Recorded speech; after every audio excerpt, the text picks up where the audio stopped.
Hi everyone, welcome back to the channel. So in today's video, I'm going to be showing you how to magnetise the brand new range weapons for the plastic Leviathan Dreadnought. So the Dreadnought's been out for a few weeks now, and when we first got it, it only came with the close combat options, which was the Siege Claw and the Siege Drill. Now I've already done a video on how to magnetise those and also how to magnetise the Carapace weapons. So I'll leave a link in the description of this video so you can go and watch that and see how that's done. And also you can see how the Carapace weapons are magnetised as well, which are really easy, and I'll just show you in a second. But first of all, let's just talk about what you're going to need. So for the range weapons, you're going to need 4mm by 1mm magnets, and for the upper arm section, which is the sort of the elbow joint where the weapons sit in, you're going to need 6mm by 1mm magnets. Now I haven't used 6mm by 1mm, I've actually used 5mm by 1mm because that's what I'd used for the previous video, and it's also because I had a lot of them left over from when I was magnetising Titans. So if you've got 5mm by 1mm, by all means use those, they fit just fine. But if you're just ordering the magnets for the first time for magnetising your Dreadnought, then order the 6mm by 1mm. So as you can see, the 5mm by 1mm do sit fine in there. There's only a very slight gap between the edge of the plastic and the edge of the magnet, so it's not too much of an issue at all, and it works just fine.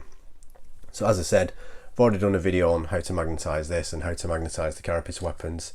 Carapace weapons are very easy, 3mm by 1mm magnets, and the holes are already drilled on the body of the Dreadnought and on the weapon, and they just drop in very easily. So that's simple to do, but the purpose of this video is to show you how to magnetise the range ones. So it's a lot easier for this because thankfully we've already got the holes pre-drilled in these weapons, whereas on the close combat version we actually had to drill the holes ourselves. This was a solid piece of plastic, so I ended up drilling a 3mm hole and then using the magnets. But on these ones, absolutely fine, holes are already there. So all you need to do for the range weapons is get your 4mm by 1mm magnets and glue them into the holes. Now what you can do is use a spacer between the magnets, so you're going to need one each side with a spacer in between. Now one of my viewers has very cleverly suggested the little cylindrical piece that you get sticking up on a sprue. You could trim a little piece of that to the same width of one of the magnets and put that between the magnets, so you don't have to waste any magnets.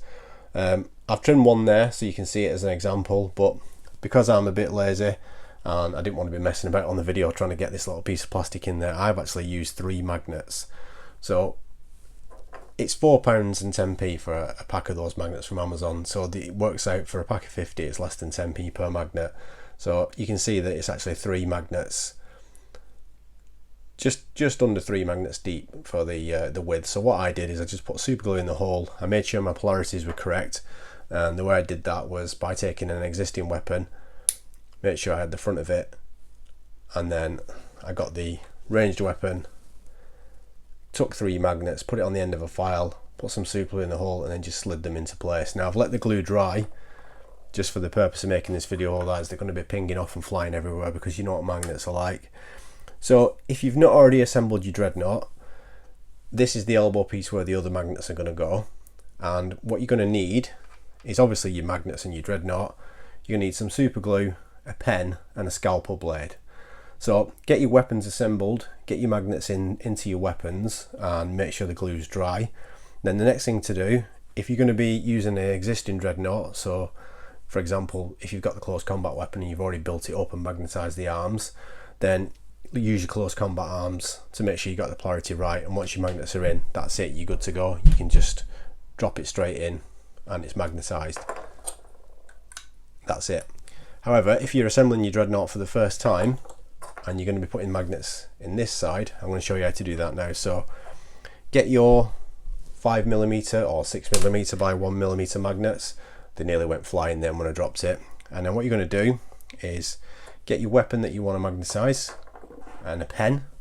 So we're going to take one magnet, so just one 5 or 6mm magnet, and then put it onto the weapon like that, and then get your pen, put a little dot on the magnet so you know that that is the side that you're going to be gluing down. And then we get the elbow piece. Make sure that you've got the front side in front of you, so the back piece, in fact on this one it's actually uniform, whereas on the close combat version it's slightly different. So not a problem with this one, it doesn't matter which way around you have it, but just make sure you glue it in the right way. So get this, get a little bit of super glue and put it on the magnet. So just a tiny bit, less is more with super glue, evil stuff. And then if you get your scalpel blade, what you need to do is gently slide it behind the magnet so you can lift it off. So I'm just trying to make sure that's in focus. Get your elbow piece and then drop the magnet into the hole, and then just press down firmly with the scalpel blade.